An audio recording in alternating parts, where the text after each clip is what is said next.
that my visit to Israel is part of the consolidation of our relationship.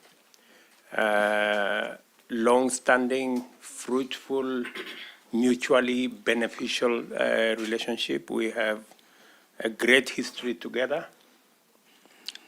Going back to 60 years, we always remember our first president, President Jomo Kenyatta, laid the foundation for the Israel embassy 2 days after our independence. Amazing. It was the first such event for any country, underscoring the relationship between Kenya and Israel that was there even before our independence. And that relationship has been built over time.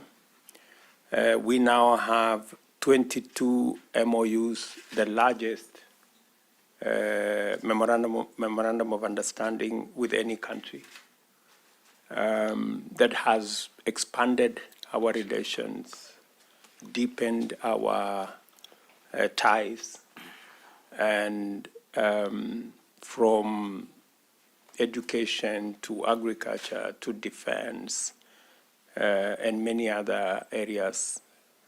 We have many people trained in Israel in our agricultural sector.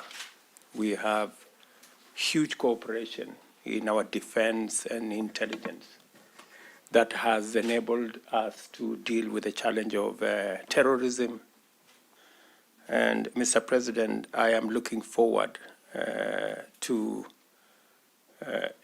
elevating these relations to a new level, that you and I can superintend over a new phase of greater and deeper understanding and cooperation between our two countries. We have an additional 8 MOUs that are being worked on in different sectors. I am very keen on matters to do with health. As you're aware, Kenya has identified health as one of our priority areas. We're looking forward to working with you on blue economy that is untapped and that needs investment and cooperation. And I am very confident that Israel can share with us your experience and work with your technology and work with your expertise in that space. And of course, on matters to do with security, and we also want to see how we can bring the private sector into this space by allowing them to trade, to do business, to invest without unnecessary restrictions, specifically on the subject of avoidance of double taxation.